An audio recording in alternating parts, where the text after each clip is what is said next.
Welcome to Good For Me, the podcast where producers, artists, and creators share the real stories behind the music. Today's guest is Jon Casey, a South African producer who's built a name for himself with his unique sound across the electronic music world. Jon's music has earned support from artists like Skrillex, Arl Grime, and Fortet, and he's worked with producers including Troy Boy, Nightmare, and Peekaboo. In this episode, we talk about how Jon first got into production, the impact Transcendental Meditation has had on his creativity, and why Synergy continues to shape the way that he makes music. This is Good For Me. Let's get it. Welcome. We are back at Good For Me again. We are with the homie Jon Casey. Yo. All the way out here. I can't believe you made it, man. We've been meaning to link up for a while. For a while now, yeah. Yeah. It's weird too because last time I saw you was at the Brownies and Lemonade show. I can't even remember which one. It was like a pool party or something like that. Oh yeah. You remember that? Yeah, the pool party. Yeah, that was fun. Yeah. We played together then, but I knew about your music, but I didn't really I hadn't met you yet. That was my first time actually linking up. Yeah. I definitely knew who you were. I was a big fan of what was that song? My Own Life. Own Life with Anderson Podcast. With Anderson, yeah, that song was on super repeat in my fucking early electronic music production days. So, that's sick. That's sick. Yeah. So shout out to you. Yeah, fucking legend. Legend. Thank you. I mean, that was a while ago, and that one it took a minute to really understand where that song was going, but I'm glad it made the impact that it did. Yeah. So. Yeah, it made an impact, bro. It made an impact. That's what's up. It was. We were just speaking before the podcast now about refreshing. What's refreshing in the music industry and stuff, and that was. I mean, Ausla was always doing refreshing stuff back then. Anyway, you know, you had your stuff on there, and then Josh Pan and XNG. Platinum. Like those songs are still they stand the test of time. Right. They're refreshing. They're fun. They're not just cookie cutter, just rinse and repeat stuff. Yeah. And that's where I think a lot of us are. I think people who want to push the envelope are definitely looking out for those kinds of things and have always had that kind of ear. And then you get people who are in no negative way do I say this, but hopping on whatever's already happening. People are going to do that. I do that in certain ways, like with record producing and stuff like that, making pop stuff that people are already familiar with. But there's always that thing in the back of your head that it wants to get that itch that wants to get scratched. Right. This needs to be refreshing. So, your stuff, your earlier stuff, and all the Ausla stuff is obviously Thank you. Great example of that. I mean, I guess Sonny has that ear. Yeah. Yes. Absolutely. He has an ear for talent. And I think even back then with Ausla, it was he was trying to probably cover so many bases with different styles. You had Mark Johns and Tennyson and other even the Bass Camp and a bunch of other people that were exploring even softer sounds. And then you'll have some crazy hard killer noise like Valentino and Alban Risk. Yeah, all those guys doing crazy amazing sound design and all that. Was that did you always have the same sound that you have today? Did you do a lot of exploring first off, when you first got started, or? I guess there was a golden thread of I was always into rhythm. Right. Rhythm. Whatever kind of rhythm it was, it's just on the rhythm aspect and not necessarily how crazy the harmonic sonics of it would be. But it started off with, I started producing back in 2010. I grew up in Pretoria. I'm from South Africa, some of you don't know. I grew up there, and then I first came across, I don't know if you remember this game called Dance EJ. No, I don't think I know that. It was I don't know if it was more of a UK thing than in America, but it was this kind of game, but you could put loops together and make beats. Right? Oh, sick. So it was a very, very fun way and I wouldn't even call it a digital audio workstation. It was a game. But I first made my first beat on there, and I just remember crying. Right, first time I made this, I can't remember what it was, but it was just this really beautiful composition of something, just loops that I threw together, And I started crying. And I just remember one of my friends just popping out from under the bed. We were fucking kids. And he pops up from under the bed. He's like, what's wrong? And I couldn't speak because I was just so moved by this piece of thing that I just made. This little composition. And I ran out to my brother because it was his game.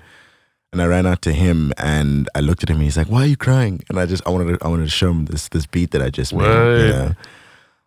Just tears of joy. Yeah, or just whatever it was, just being moved by this thing. And I never attributed my first music experience, or never attributed a lot of my love for music to that experience. It was always, I started FL Studio in grade 8, and that's it.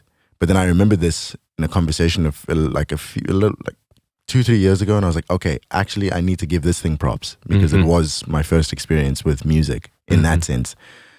And then I hopped onto FL Studio in 2010 and started producing. And whenever I have this conversation, I have to bring up Chi because he, Lesejo is his name. Him and I grew up in the same city in Pretoria, and we went to the same high school for the first year in grade 8. And I spoke about FL Studio and he overheard me and he's like, oh, I produce as well. And then from there, he came over to my house, so I'd go over to his house every weekend and just crack plugins. Just freaking, like, what's the word? Go crazy on the Pirate Bay and like those. Oh, Pirate Bay days. Yeah. And just get like Native Instrument stuff, Razor. And he really, really we upped our production game. Right. With each other, we had a good synergy with the beats and stuff we were making, because it started off as, to answer your question earlier, it started off with hip hop beats, just lots of hip hop beats, and then we both came across dubstep together when it was the Fabric Live Casper Roscoe era. That was like 2010 or 2009 or something. Yeah. And that mix came through, and this one dude, Sergio from our high school, fucking crazy dude. He was like, he failed a few times, and he was, he would take acid and shrooms and stuff, at school and stuff like that. He was who he was. I'm not shaming it, but he was a crazy motherfucker. And he put us on the dubstep. He had this speaker and he played fucking like Africa or something. There was this one Casper and Roscoe song called Africa or Jehovah or something, and we heard this and we were just like, what the fuck is this? And that was my second introduction to electronic music. My first was my next door neighbor put me on to one of my favorite artists of all time. He goes by Apparat. He's a part of Mode Rat, who's Mode Selector and Apparat.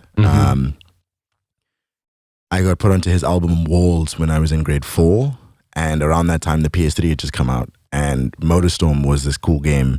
And on the PS3, when you hovered over a game, it would give you a preview of this thing. And one of the songs on there was Slam by Pendulum. And that was the first time I came across drum and bass. Yeah. But Slam begins with this crazy hip hop beat, like, and it goes, but then it goes into D&B. So we were literally, just before this, we were speaking about the Gateway. Right. And I grew up with hip hop. And go check it out, Slam by Pendulum. It begins with this crazy dope-ass hip-hop beat, and then it breaks down and it goes into this like really trippy breakdown, and then into drum and bass. And I was really open-minded when I was younger, but I would say maybe if I heard drum and bass just from the beginning, maybe there would have been a part of me that's like, what is this? But because it took me on that journey with like, the half time into the double time, I was like, okay, we need to get into this. So me and my brothers started listening to, Pendulum, and then my other brother, obviously Rob Swire is part of Knife Party. So same thing, my other brother loved Knife Party, and we would listen to that kind of stuff, and they made, Moombahton and shit like that. But the production, my sound and stuff always progressed it came from I think a hip hop background. Right. And definitely house. South Africa we have some of the best house in the world. So, and just rhythm, So was there like a bass scene actually in South Africa at that time though? Not that I knew of, but when I speak to my best friend's fiance or wife, her mother, they speak about their rave days. And like in Johannesburg, there were like these old raves and stuff where I think the Prodigy pulled up at some point, and there was like these other raves and stuff. So she was telling me about that. That's crazy. Yeah, I never came across that until I was maybe 17 or 18 when I was making music, and I ended up playing some shows at this place called Arcade Empire, which was, a club in Pretoria. And yeah, so it just progressed to that. But now my sound has, as we all evolve. My sound's evolved, and I'm just all over the place and embracing the fact that I've always loved so many different genres. Always, like any and everything. And I found myself making a lot of different genres a lot. But when I was just doing EDM, it felt like a crutch as opposed to a superpower. Because it's like, okay, cool, you're making a freaking Toto Africa kind of song right now. Yeah. But how are you gonna make that electronic, bro? Like, how you gonna put that into the EDM project? And that would be this like immense pressure that would be pushed down onto me. That was self-inflicted for sure. But I've started to explore myself more creatively with a lot of other stuff and having so much fun with it.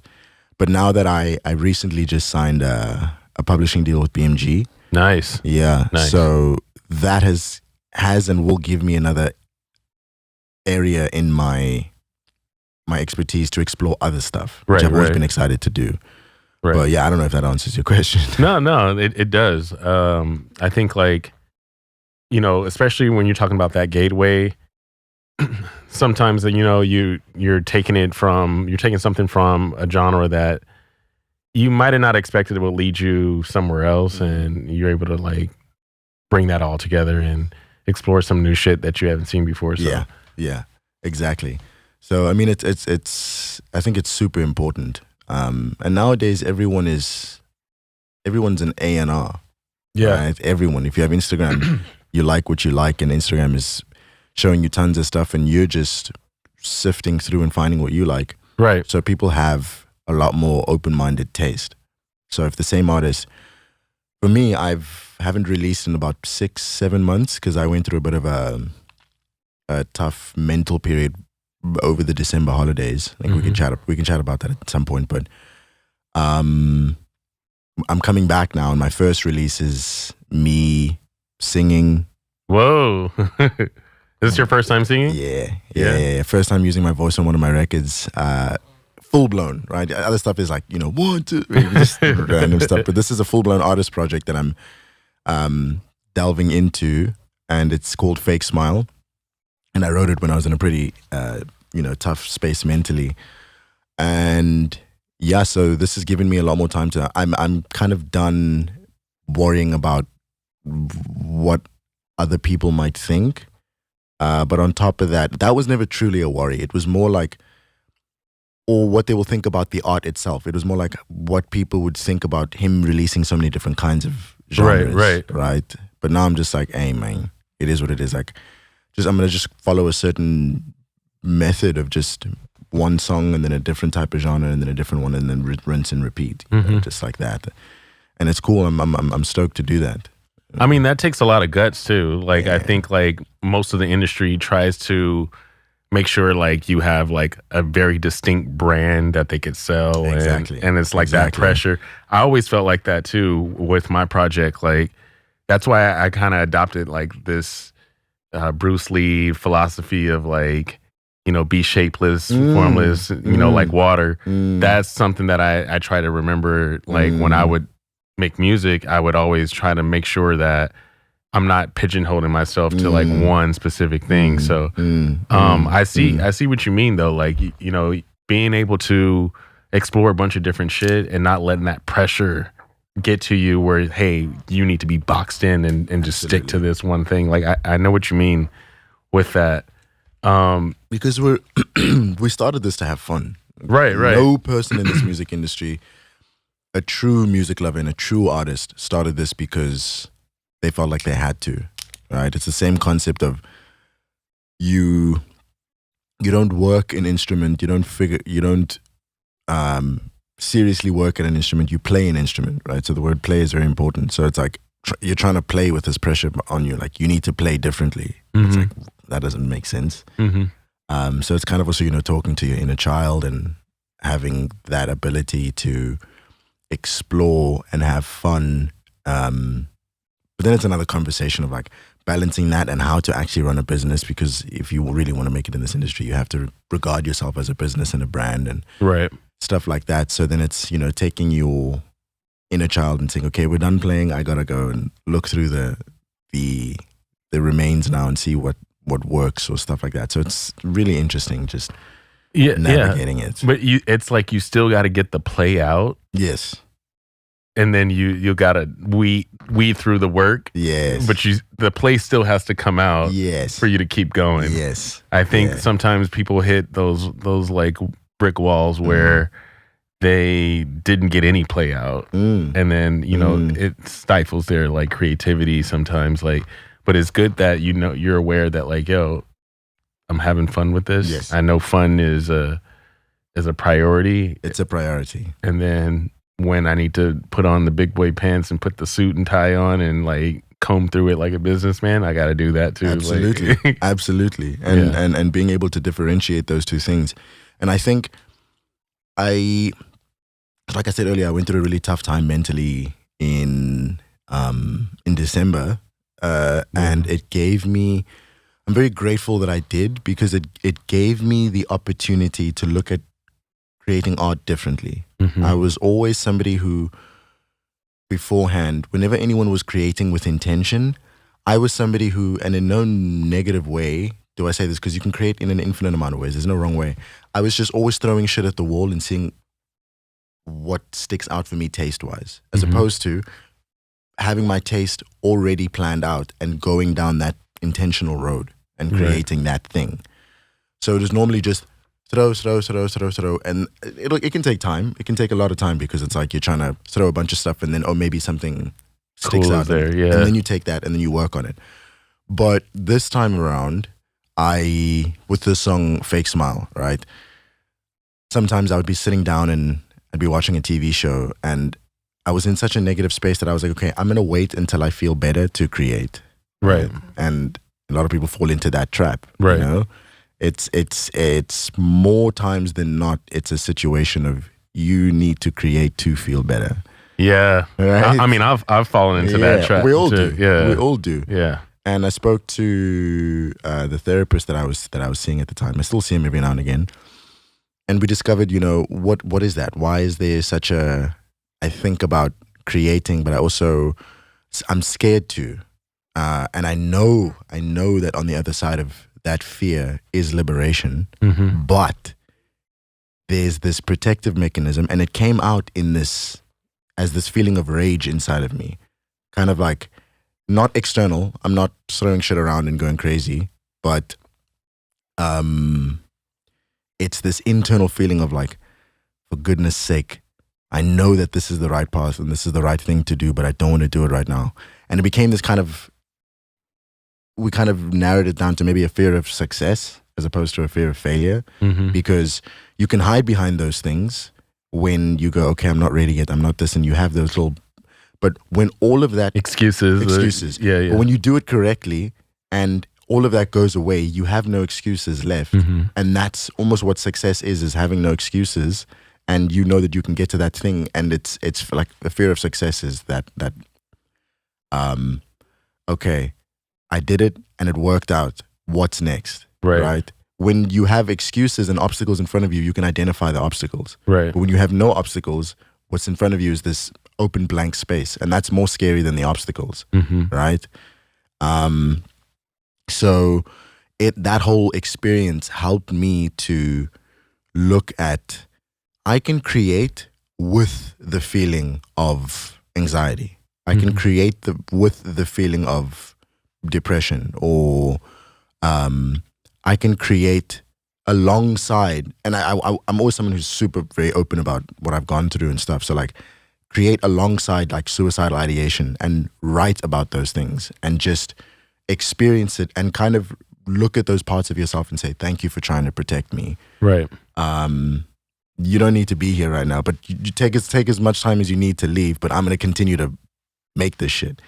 And it took me some time to go, okay, cool. And I'm grateful for it, because kind of like we discovered like it was a lot of OCD, but not necessarily compulsions, but just like pure obsessional thoughts. But I'm grateful now that it's made me a lot more productive, right? Because beforehand, it's like, I'd laze around and stuff like that. But kind of that anxiety is like, hey, you're sitting around it for a bit too much now. And it helps me get up and do stuff. But again, not to say that that's a healthy way to do things, is to have anxiety tell you to do it. But anxiety is a very normal thing. But for that to happen, it's like, okay, it's your relationship with it, right? It's like, okay, cool, you're here. The gorilla's in the room. You're recognizing it. I'm recognizing it. You're aware. The gorilla's in the room, and the gorilla's like, hey, my G, you gotta work. So as opposed to like, get out of here and then I'll work. It's like, all right, my G, I hear you. You can leave when you want to, but I'm gonna work. But it's my choice. It's not you making me do that. Anyway, so it's super interesting. You're making the deal. Yes, yes. You set up a little deal. Absolutely. But it's good that, you're recognizing all this stuff. And, some of the greatest artists that we've seen in our lifetime have been people that like have these struggles that they're working through, and they use their art to work through them. And, you're using that as fuel. And I never understood that. I never understood it. I was always like, how are you turning this stuff into art? Because I was, like I said, I was never an intentional producer. I was just somebody who would make music, and I wasn't using my voice. I was just, it's a little easier when you're using your voice and actually writing lyrics down, because that's you. It's everybody knows this is you. Yeah. Absolutely. And it was always like a test of like, how do you portray that when you don't have lyrics? How do you portray that in a song with? And there's many brilliant people that are able to do that. But I was like, hey, let me use my voice more. Like, I saw Jacob Collier in Cape Town for a masterclass that he did, a free masterclass he did before the Cape Town Jazz Festival. And somebody asked that question, and at the end he had a little Q&A, and they said, how do you find your sound? He's like, one of the easier ways is to actually use your voice. You can have two completely different songs, but if your voice is on it, cool. It's yours. It's yours. And it's that's a through line. And I was like, okay, cool. That's another sign. Like, there were many things last year that gave me little like universal winks to say, use your voice more. And there were more people. One of my best friends was always like, you have a dope voice. And I never believed it. I was like, nah, it's okay. And I felt like I was cringing and stuff like that. And cringe is obviously just trying to protect you. Yeah. So doing it, same thing we spoke about. Do it with the cringe. Don't wait for the cringe to go away, because it'll never go away. Right. Until you work with it. But then there were a few people that were like, you have a cool voice, this and that. And then I was like, all right, you know what? And then there was like a crazy producer that I know.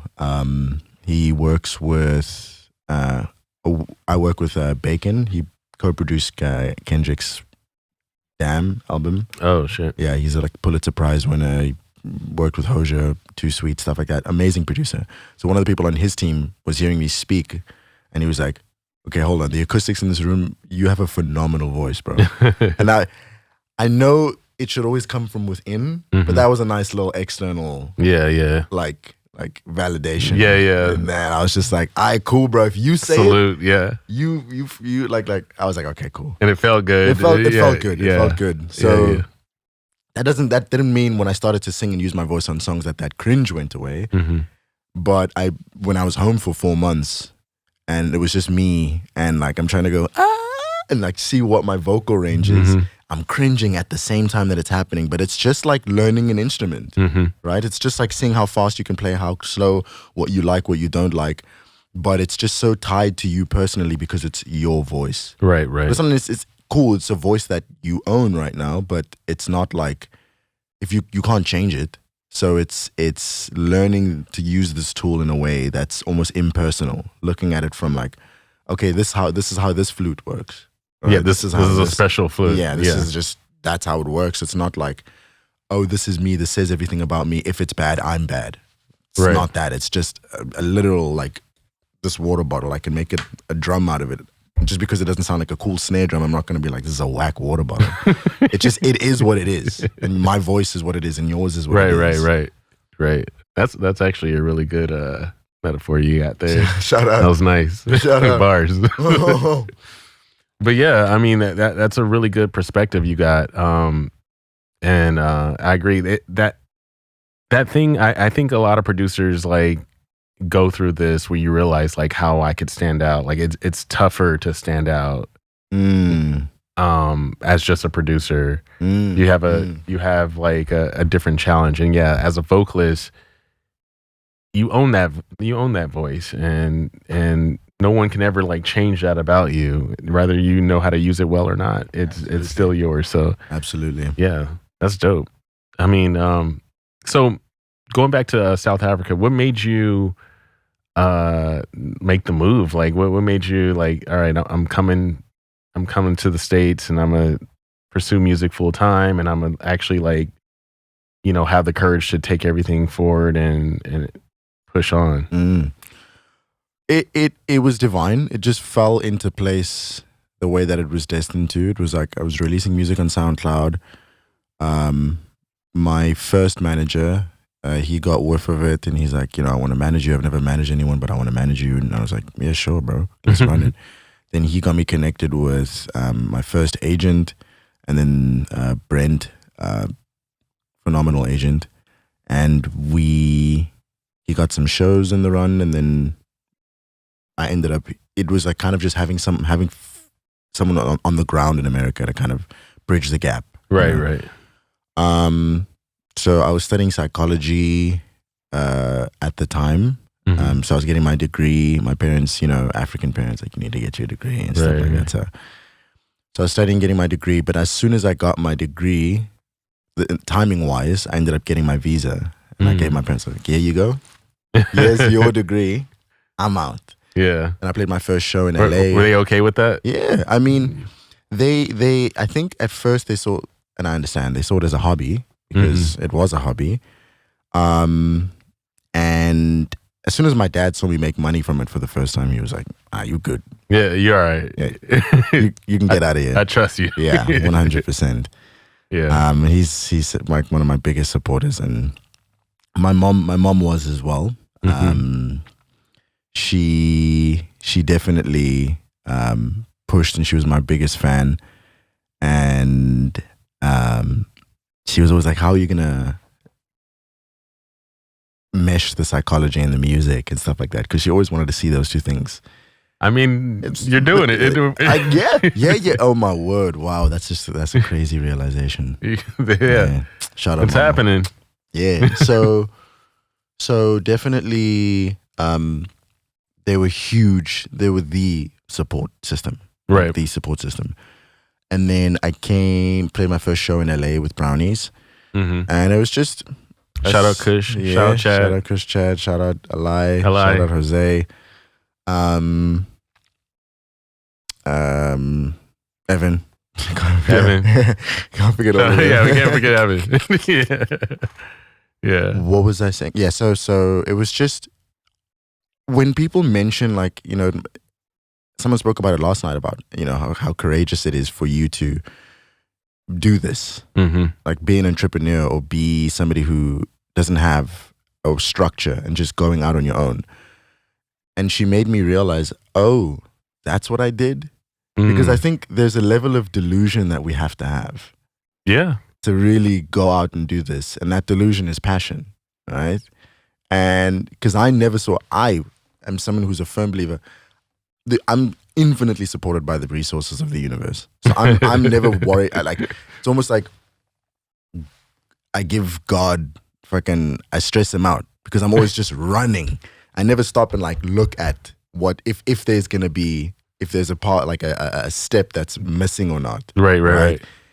Like the universe or God or whatever you believe in, or my dad, is just like, there's always something under me. And I kind of just run like that. That's funny that you say that, because I feel like that too. Yeah. I feel like it's almost like I can't fail.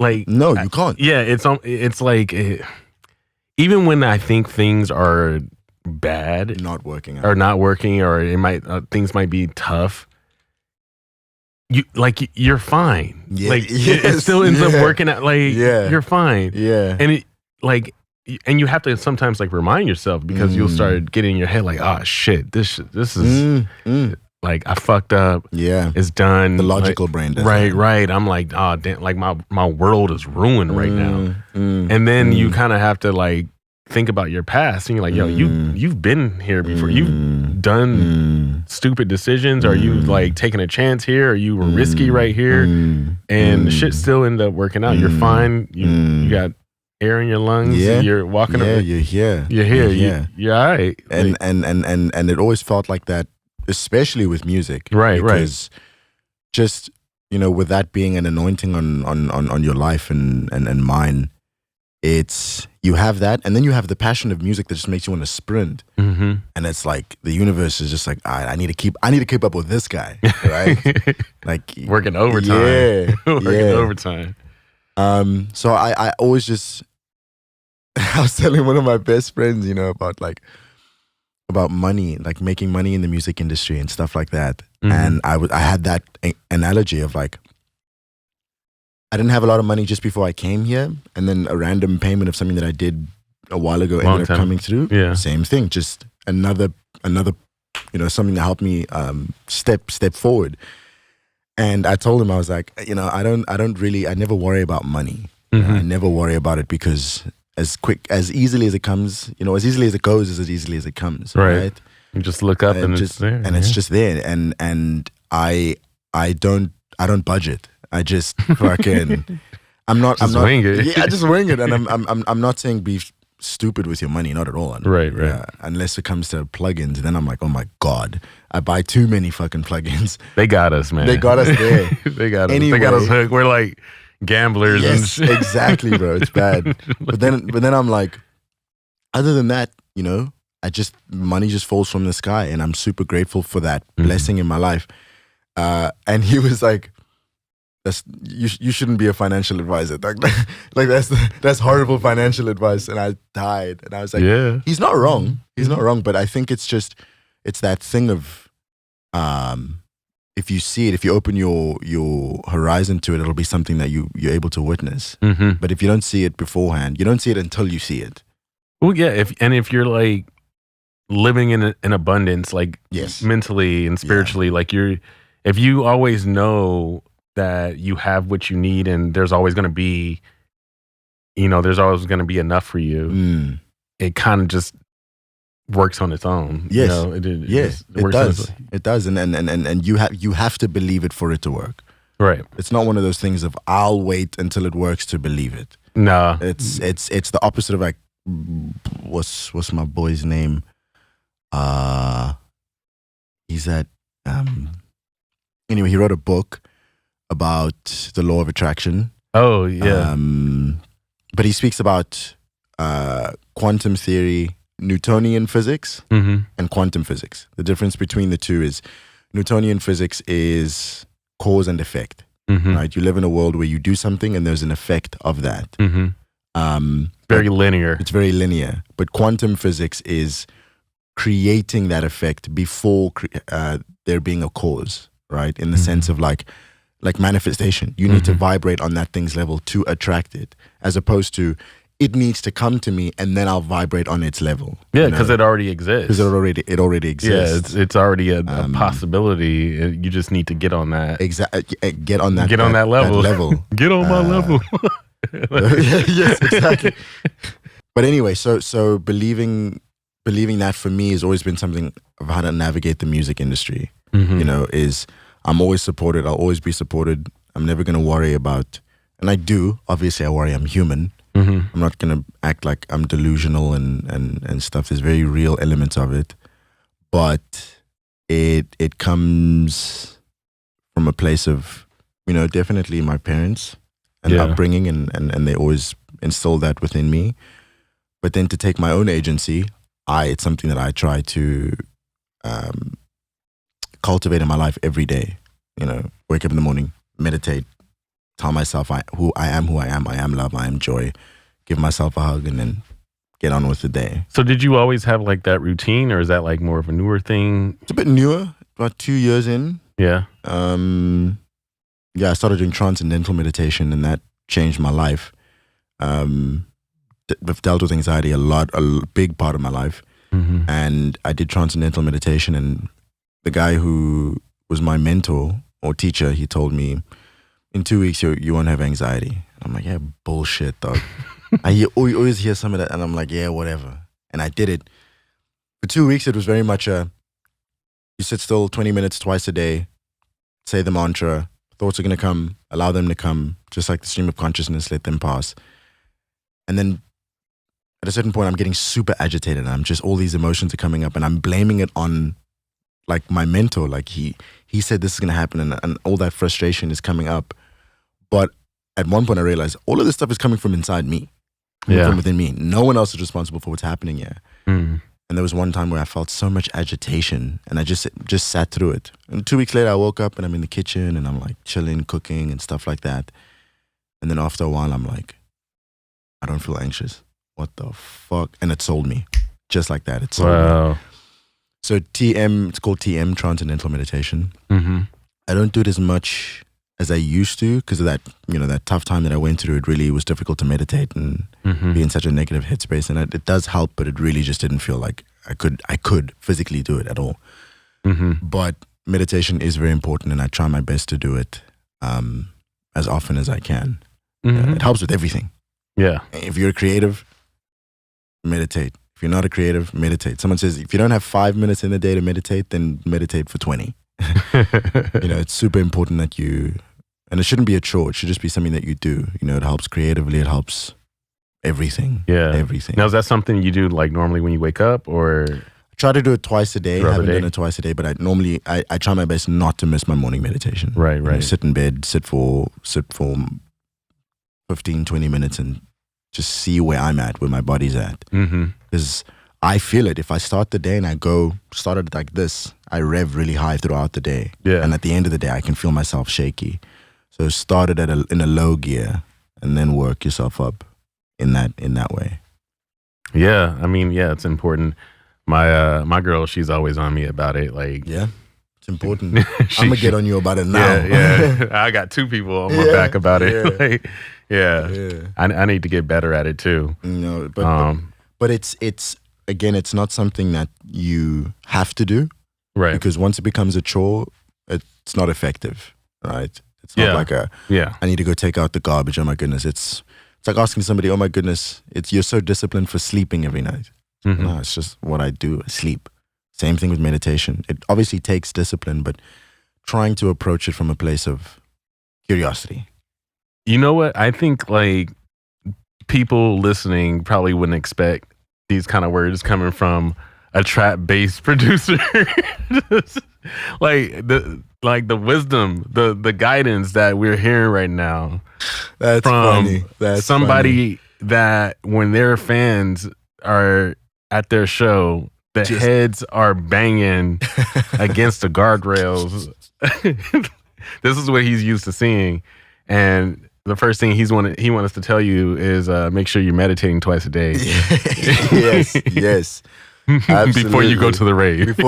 I promise you. I try to meditate before shows as well. It's super important. You got like rituals and stuff that you do? Like I have like my ritual before I go on stage.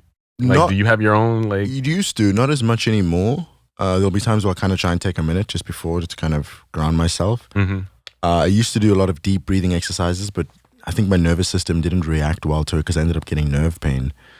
So it might be I'm not saying it was the breathing stuff, but it agitates it. So I used to do a lot of breathing. If you can do deep breathing exercises on top of that, it's the best. But used to do that, but don't do that as much anymore. Okay. Yeah, I mean, you're kind of learning, especially when you're touring, you kind of have to learn what your body is trying to tell you, different things, don't do this, do that.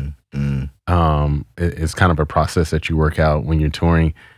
I don't know how it's been for you touring and stuff. Like, do you enjoy it? Do you rather be the touring person or the studio rat? Like Studio rat over touring? 1,000%. After 3 years of just nonstop, I am trying to find a balance, but I have taken less shows this year just to focus on record producing and music and songwriting and stuff like that. Mm-hmm. And I would like to find a decent balance of maybe 1-2 shows every 2 weeks.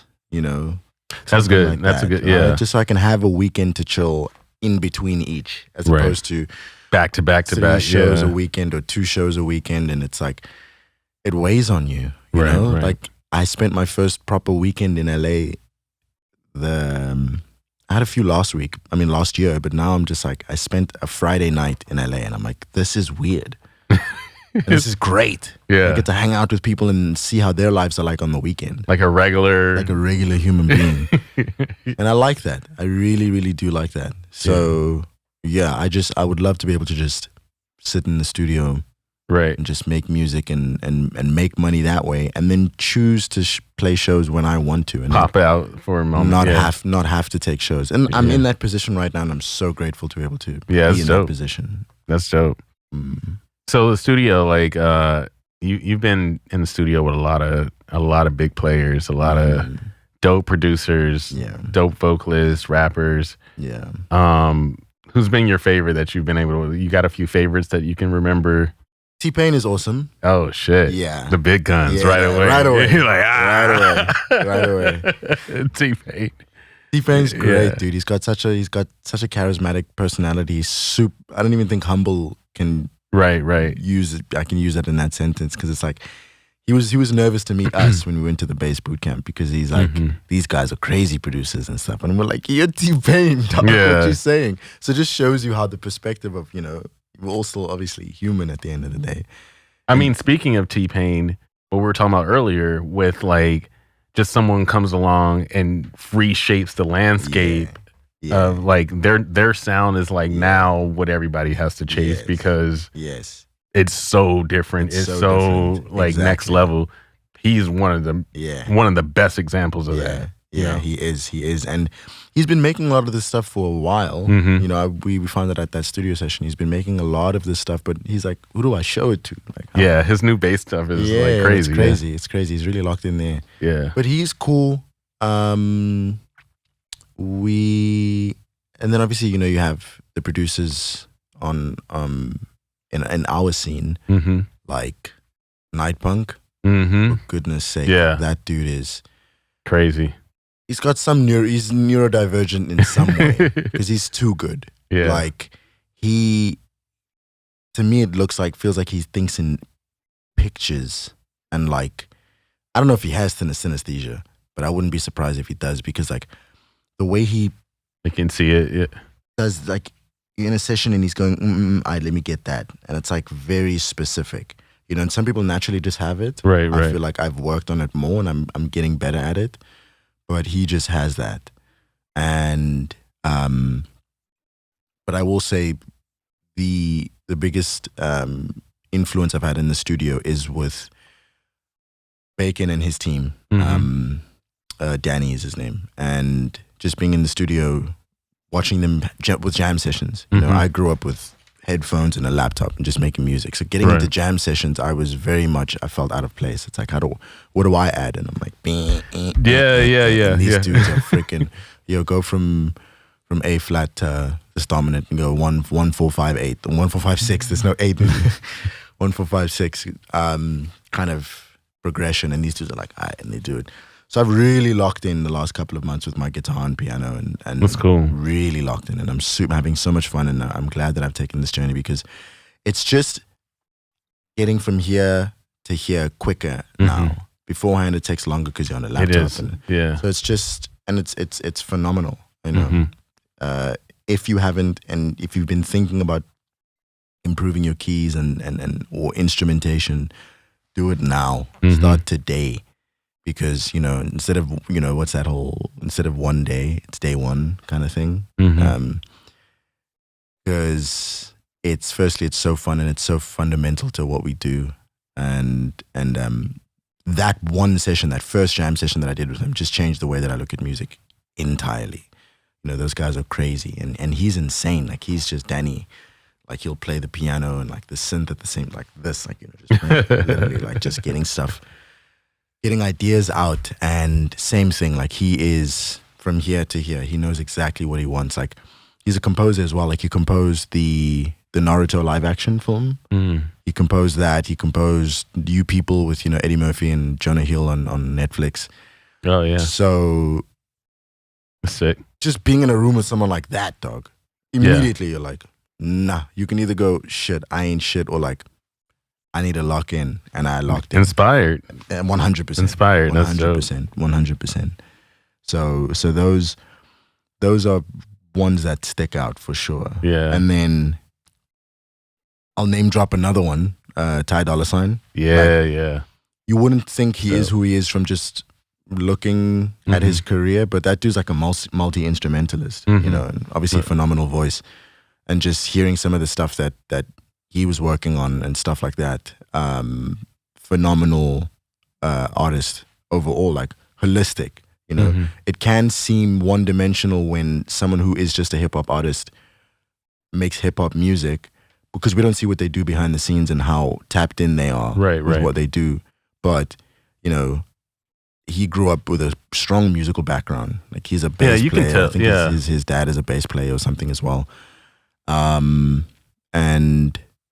yeah. The musicality in a lot of his stuff, like, you can tell, like, this is not just a random, like, okay, one trick pony type. No, he has instrumentation. Yeah, he has it. Yeah, 100%. Yeah. Leon Thomas as well. You know, obviously, he's crazy. He's crazy. I only met him once. We had dinner once, and that's crazy. Yeah. And he's them two. Yeah, them two as a dynamic duo. 100%. Yeah, and Ty definitely saw that, and I think, you know, he's signed to Easy Money, Ty's record label. Or, yeah. So, you can see that world is. You could see with Leon Thomas, it's a little bit more overt because of the kind of music that Leon Thomas makes. Right. But I think Ty is a little bit more with his instrumentation, like, and his talent. It's more hip hop first, and then at his shows. Again, Ty has more like club bangers. He has like he can move a festival, like kind of like exactly, and it's a bigger sound. Leon is more classical, like he not classical but classic. Yeah. It feels like, I feel like, put it this way, I think like Leon's music, my mom could understand. Yes. Yeah. She can understand. She could understand Ty Dolla, but not everything. Yeah, not everything, and it's not as related. Some of it will be for me. Yeah. Like a lot of it's gonna be for me, and then like only some of the things might be for her. But like Leon, I'm like, you can show that to anyone, like from that generation, they're gonna love it. Like, 100%. Yeah. But yeah, that's dope. But yeah, those people, like, I get why you would be inspired by them, like being around them. Like, those guys are really, really good at what they do. They have a very distinctive sound. And yeah, they're just G's when it comes to it. Like, phenomenal. They know what the fuck they're talking about. Phenomenal. Yeah. Phenomenal. Just listen, all ears. Exactly. Exactly. It's just downloading. I'm just constantly downloading in those situations. Anytime anyone says something, like, I'm in my head, I'm just like, beep, the red light's on, recording. Take it in, and then I'll see how I incorporate it later. Right. If there is anything to incorporate, or you just take it in, you know. Yeah. That's it. There's no agenda. That's tight. What was it like working with Troy Boy? Dope. You guys, we had a. You guys go back or something? No, not really. We met once at a festival through good friends of ours, Abby and Joel. Abby's on his team, and I met them at a festival, and great conversation. Sparked up a conversation with her husband about football, soccer, big soccer fans. Yeah, and met her, and she's like, "Oh, I'm on Troy's team," and I was like, "Oh, I'm a huge fan of Troy." And he didn't know who I was yet. And then I met him after his set. She was like, "Let me introduce you to him." And I met him, and you know, he's very a little bit reserved, right? And I'm just gonna be really honest. Anybody in the industry who is famous and reserved can be misconstrued as a dick, right? Yeah. But they're just reserved, right? So at first I was like, damn, he's a little bit, you know. You read him wrong. Yeah, I read him wrong because you know, I didn't know the guy at all. Right. But he's just reserved. He's such a soft, amazing human being. But it was my own assumption that was made. I think it's just life in general. Those thoughts happen to you. You don't have them; they just happen to you. But then we met again at a show, And then I was like, yo, let me just, can I take a selfie to send to Abby and stuff? I was like, yeah, cool, good to meet you, good to see you again, kind of thing. And then he ended up finding me on socials, and then he listened to my stuff. He's like, oh, I actually fuck with your shit. He was like, yo, you dope. Yeah, you dope. And I was like, oh, okay, cool. And then I sent him this idea. Or he was like, yo, I really love your stuff. I'd love to work on something. And I was like, say less. Yeah, yeah. And then I worked on the beat for Zerna first and sent it to him. He's like, this is dope. And then he wanted to release it. And then the rest is history. You know, we just, every time we link up, it's vibes. Every time we get in the studio, it's like cool stuff. We had a cool studio session where we were just sharing ideas and stuff like that. And, you know, we might have another release coming out soon. You know, we have a couple songs that that we've worked on that I drop in my sets. He still drops in his sets. So yeah, we'll see. We'll see, you know, how the music industry stuff goes. But, you know, Troy's the man, and he's a man of his word. And regardless, if not, we'll still send each other more stuff anyway. Like I'm really down to continue working and growing with him. That's dope. That's dope.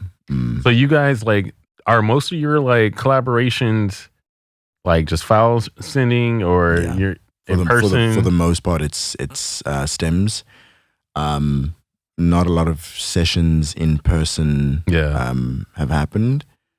I feel like especially in EDM. Especially. But I'd love to get into the pop R&B is a little bit different. Yeah. I'd love to get more into the habit of, I was in a studio session with one of my homies, Take 45, shout out EJ, phenomenal artist and vocalist, songwriter.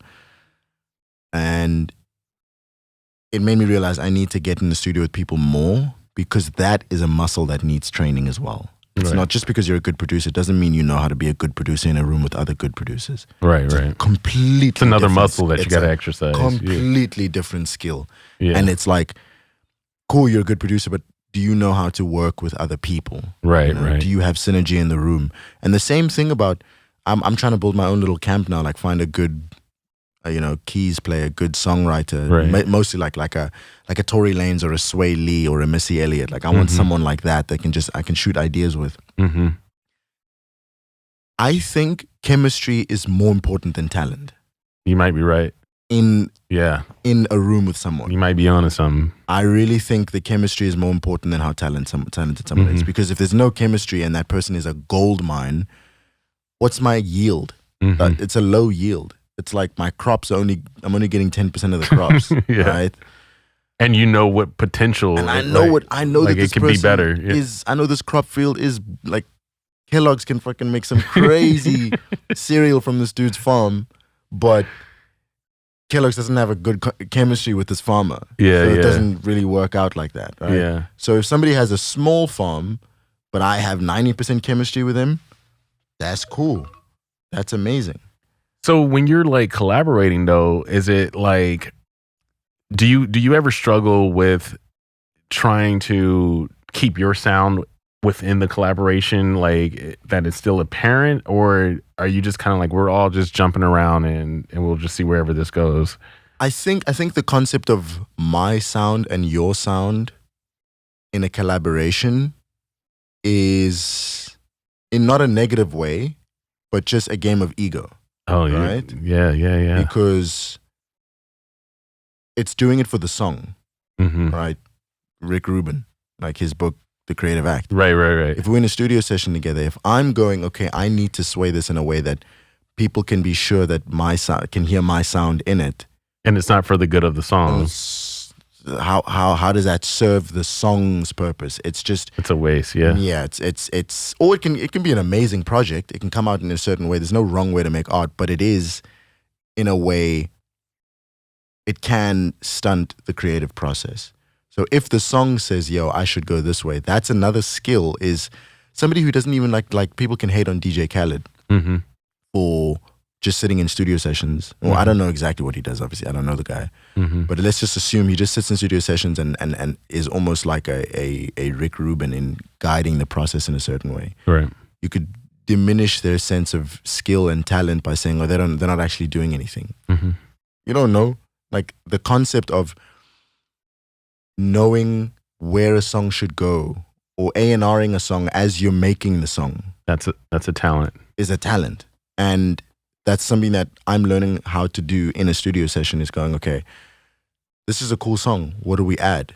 And I'm also trying to step away from my ego in the process, and because I can be a strong force as well. I can be like, yo, this should go this way. And if somebody who isn't a strong force but has amazing talent, doesn't have firstly the courage to be like, yo, slow the fuck down and let me lock in and be like, oh, sorry, bro. Yeah. I need to learn how to go, okay, let you get in here as well, and let's both make this a let me take a back seat. Let me take a you back hop seat as in, well.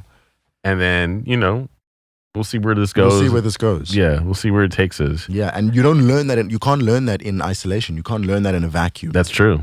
Like you can't learn how to work with other people in a vacuum. Just like somebody said, comedy is what I think the only art that you can't learn in a vacuum. I can learn how to play the guitar alone. I can learn how to play the piano alone, but I can't learn how to be a comedian alone, which is why I love comedy, because it's like learning how to get into that. Yeah. The crowd is your instrument, and every crowd is different. So every instrument is different. Yeah. I mean, I agree. Yeah, I mean, that's really important. I think like you getting out there, getting that real team experience, working together as a team, it's something that, every producer, if you want to be successful in this industry, you're going to have to learn that. Yeah. Yeah. So what would you tell people, like some of these like younger producers coming up, something to look out for, or what kind of advice would you give them when trying to navigate like working in the industry? Don't take it too seriously. Don't take it too seriously. You will find what you like when you find it. It's not a thing of I have to find it before this or that. And I can tell you everything I can tell you now, but you're still going to run through the obstacles that you're going to run through. But just know that you should be running through those, because it's a process of elimination. All right. We are meant to make errors because the brain learns from making errors. Brain doesn't learn from the one first success. Okay, I know what to do. Right. It's 20 errors. And that's not to say an error that's why I use the word error and not failure or mistake. It's just an error. It's just, okay, not this way. Okay, this way, not this way. That's how humans learn. So put in the hours, learn to throw shit at the wall, and, screw the feeling, right? The feeling is, oh my goodness, this doesn't feel blah, blah, blah. I don't feel, well. It's okay, cool, I hear you, but carry on. Just carry on.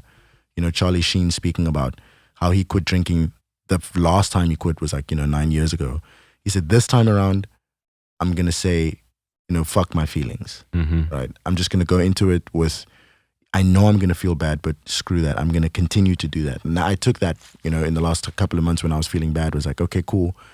And not in a harsh, degrading way to myself, but fuck my feelings. Right. I'm going to sit there and I'm going to create, and I'm just going to, continue to do this not fuck my feelings, no matter how I feel. Right. No matter how I feel. The discipline. The discipline. No matter how I feel, just sit in front of whatever, your easel, your laptop, your iPad, whatever, no matter how you feel. Your notebook. Just sit in front of it and throw something at the wall and just be consistent about it and have fun. Try to have fun. It's like reframe it, saying, how would this look different if I were having fun? Yeah. Good words to live by as a creator, as a creative. Absolutely. So, yeah. I mean, with all of that, like taking that all in as a young person, I think you could really take your career far. And even if you don't want to do this professionally, those are like good words to live by, to keep trucking along and, stay creating. Even when you don't want to create, just keep working at it. Yeah. Inspiration finds those who are already working. Hey, that's it. That's true. So, I'm gonna ask you something that I've asked all the other guests. If you could collaborate with anyone, dead or alive, any genre, give me your top 5 people that you would want to collab with. Skrillex, John Mayer, Kanye. Hey. I feel like we can say that now.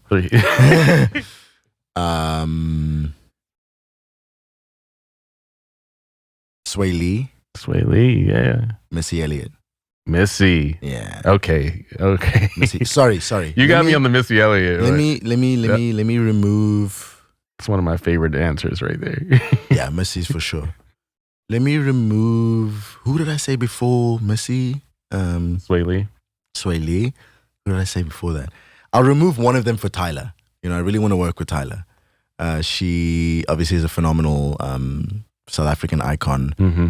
And I have like a whole folder of Afrobeats ideas that I'm ready to send on the go.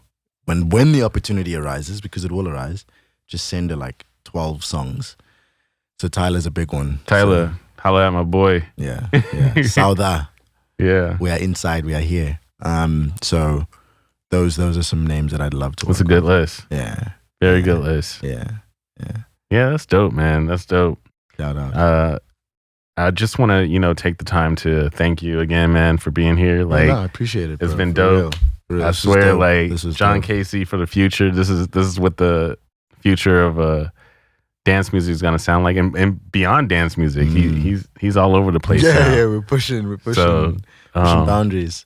Yeah, man. I just feel grateful and blessed that you're here. No, so appreciate it. Thank you so much. Why don't you tell everybody where they can find you on social media? Yeah, Jon Casey Beats on, I think everywhere. JONCASEY Beats, BEATS. Yeah, new release coming soon. It's called Fake Smile. First song I've ever sang, written, produced, everything. I'm going full Kevin Parker on this bitch. But yeah. Dope. Yeah, check them out. Thanks again for watching, tuning in, listening. This is Good For Me podcast, and signing off. Peace. Sometimes I'm scared in my room and I'm usually solo. Please don't try to fuck with me. I hear these a crowd open suddenly. I'm in the mood for some company.